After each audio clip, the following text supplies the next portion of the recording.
Winter 2025 isn't just another cold season. It's shaping up to be one of the strangest and most dangerous winters we've faced in more than a decade. And here's the hard truth. If you're not prepared, you won't just be shivering. You could find yourself in real trouble. Over the next few minutes, I'm going to walk you through 10 absolutely essential survival items that every home needs before the storms hit. And pay close attention, because number 7 on this list is something almost nobody talks about, yet it could literally save your life when everything else fails.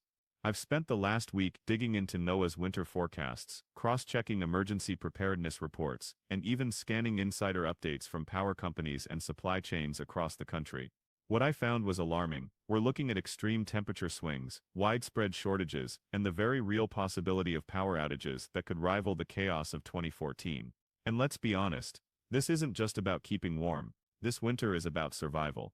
It's about keeping your family fed, safe, and connected when the grid goes dark. But before we dive in, I want to ask you, have you already noticed the signs?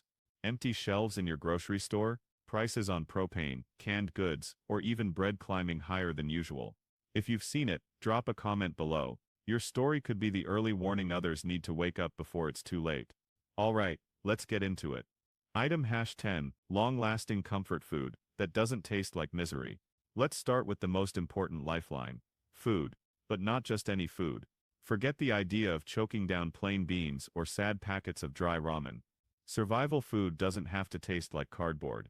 In fact, it shouldn't, because when everything feels uncertain, morale is just as important as calories. A warm, familiar meal can turn fear into comfort and panic into calm. Think about creamy mac and cheese you can make with just hot water, or hearty soups packed with real vegetables instead of that mystery mush you usually find in cans. Imagine freeze-dried chili, with actual chunks of beef and beans, paired with instant mashed potatoes so creamy they could pass for grandma's. Last winter, during a blackout, I served that exact combo to my kids. Instead of being scared, they thought we were on an indoor camping trip.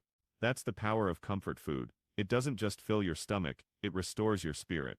Here's a smart tip: rotate these meals into your regular pantry. Eat them on normal weeknights, so your stockpile is always fresh, and you're never stuck with expired supplies. And if you're the type who refuses to compromise on flavor, yes, there are gourmet survival options out there. Freeze-dried meals with wild mushrooms, truffle oil, even butter-rich pasta dishes. Who says surviving the apocalypse has to mean eating like it? Item #9, a portable power bank with solar backup. Now, let's talk power. Be honest, what's the first thing you grab when the lights go out? Your phone. But here's the catch. With no electricity, that phone battery drains a lot faster than you expect. And once it dies, you're cut off. No flashlight, no weather alerts, no calls for help. That's not just inconvenient, it's dangerous. That's where a solid portable power bank becomes your best friend. Don't skimp here. Get one with at least 20,000 mAh. That's enough juice to charge your phone 4 or 5 times, and many of the better models can even handle a tablet, a lantern, or a rechargeable flashlight. But here's the real upgrade: look for a model with solar backup charging. Because when the grid is down for days, sunlight may be the only power source you can count on. Now here's the thing about those solar power banks: don't expect miracles. They won't refill themselves in 5 minutes, but on a clear winter afternoon, a built-in solar panel can give you just enough charge to send a text, check the radar, or call for help. That little burst of power might not seem like much, but when the world feels cut off, it's priceless peace of mind. And the good news, you don't have to drop hundreds of dollars on one. Reliable models exist for under $50. That's cheaper than a pizza and movie night. I keep mine plugged in right next to the coffee maker, always charged and ready. No last-minute scramble, no stress. When the lights go out, I know I'm not in the dark, literally. Here's a pro tip: test it before the storm.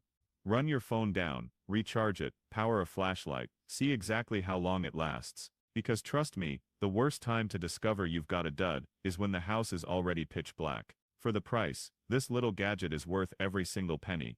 Item #8, thermal curtains and DIY draft stoppers. Now, let's talk about something most people never think about: the silent thief in every house during winter. Your windows. Those innocent panes of glass become ice-cold vacuums the moment a storm rolls in. You can crank your furnace to full blast, but if the cold is seeping through every crack, you're basically burning money. And your heating bill? It'll look like a ransom note. That's where thermal curtains come in. They look like normal curtains, no prepper bunker vibes, but they're lined with insulation that traps the warmth inside. Last winter, I hung a set in my living room, and overnight it transformed from an Arctic cave into a cozy cabin. Even my dog stopped burrowing under the couch.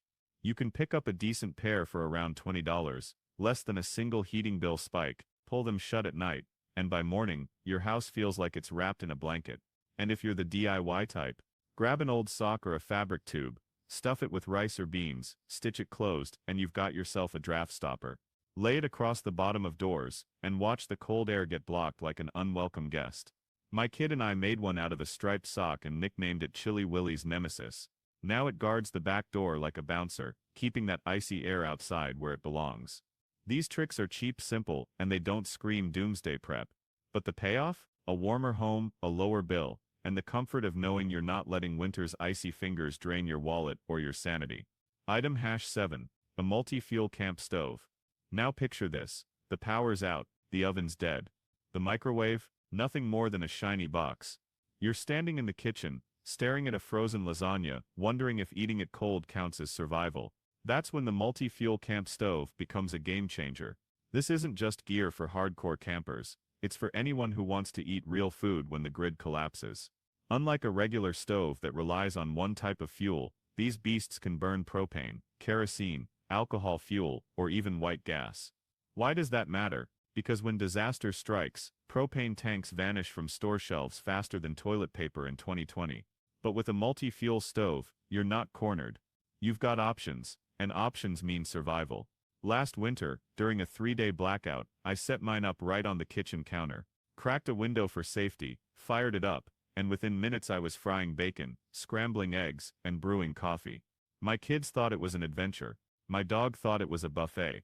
Instead of fear, the house was filled with the smell of breakfast. And that's the secret. This isn't about choking down survival rations. It's about keeping normal life alive, one hot meal at a time. With a stove like this, you're not just surviving, you're thriving. Soup simmering, potatoes sizzling, pancakes flipping with that golden crispy edge. The kind of food that makes you forget, just for a moment, that the world outside is frozen in chaos. The beauty of a multi-fuel stove isn't just that it cooks, it keeps you sane when everything outside feels like it's falling apart. But let's get one thing clear, safety first. Never run it in a sealed room. Ventilation is non-negotiable. With a cracked window or set up near an open door, it's far safer than fumbling with candles or trying to light a makeshift fire indoors. And here's the kicker, most stoves cost between $50 and $80, less than a single family dinner out. They fold up small enough to tuck into a closet, under the bed, or even in the trunk of your car. When the next blackout strikes, this little stove won't just feed you, it'll give you back a sense of normal. And in survival, sanity is as important as food. Item #6. Smart layering essentials, not just sweaters.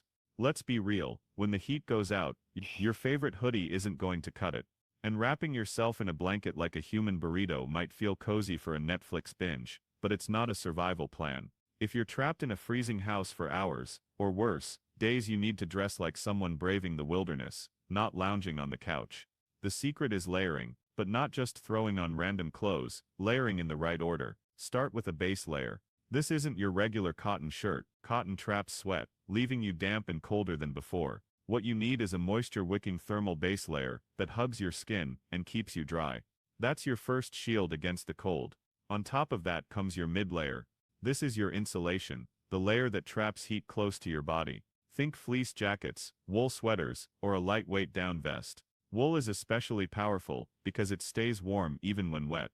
It's like armor for your core. Finally, seal it all in with an outer layer. Windproof and water-resistant is the goal.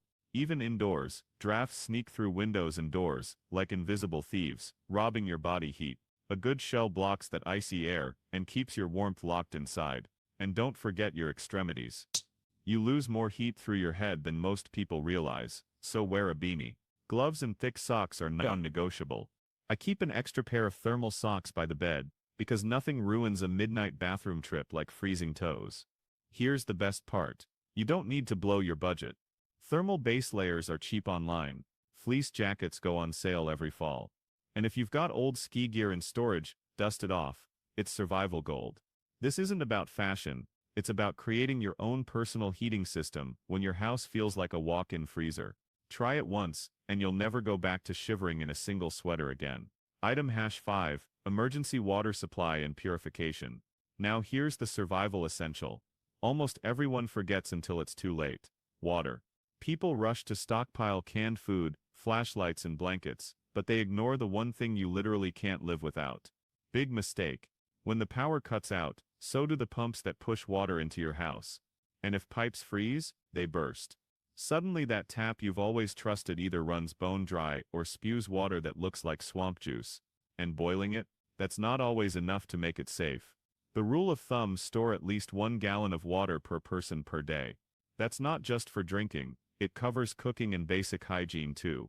For a family of 4, that means 12 gallons for just 3 days. It sounds like a lot, but trust me, when the store shelves are stripped bare and icy roads make resupply impossible, you'll be thanking yourself for every jug you stashed away. And here's the good news: you don't need fancy containers. Clean water storage doesn't have to be complicated or expensive. Empty plastic juice or soda jugs work just fine. Just rinse them well, fill them up and stash them away. If you want to go all in, you can grab food-grade water barrels from a hardware store, label them, keep them in a cool dark place, and here's the key: rotate every 6 months. Drink the old water, refill with fresh, and you'll always have a safe supply. But here's the question nobody likes to think about: what if you run out? That's where purification becomes your lifeline. A simple filter straw can literally be the difference between life and death. It allows you to safely drink from streams, melted snow, or even the clean water sitting in your toilet tank. Yes, the tank, not the bowl. Purification drops are another lifesaver. Just a few drops, a quick wait, and suddenly questionable water becomes drinkable. I keep a pack in my emergency kit, and even one in my car, because you never know when you'll need it. There are also portable filter bottles. You fill them up, squeeze, and out comes clean water. And don't forget your pets. One winter, my dog flat out refused to drink water I'd poured from a sketchy source. She looked at me like, "Really? You expect me to drink this?" That was the moment I realized, clean water isn't just important, it's non-negotiable. Here's the reality: you can last weeks without food, but only a few days without water. While everyone else is panic buying ramen and chips, the smart survivor is the one who makes sure their water supply is secure. That's the ultimate survival move. Item #4, a reliable battery-powered radio. Now let's talk about something old school that most people overlook: a simple battery-powered radio. I know it sounds like something your grandparents kept on the kitchen counter, but hear me out. When the power's out, your phone is dead, and Wi-Fi is gone, how are you going to know what's happening outside your front door? No weather updates, no emergency alerts, no clue if the roads are open or if rescue crews are on their way.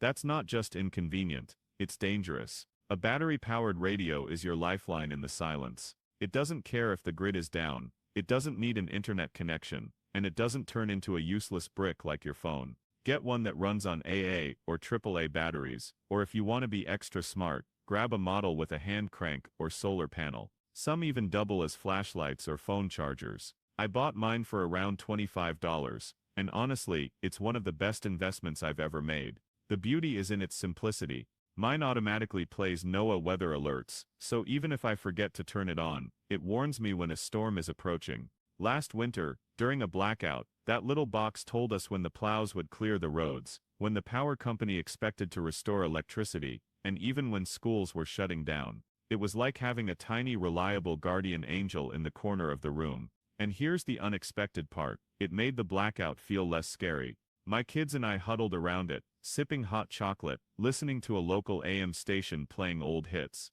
For a moment it felt like we'd been transported back to the 80s. They thought it was awesome. That's the magic of a radio. It doesn't need apps, passwords, or updates. Just turn the dial, tune in, and suddenly you're connected again.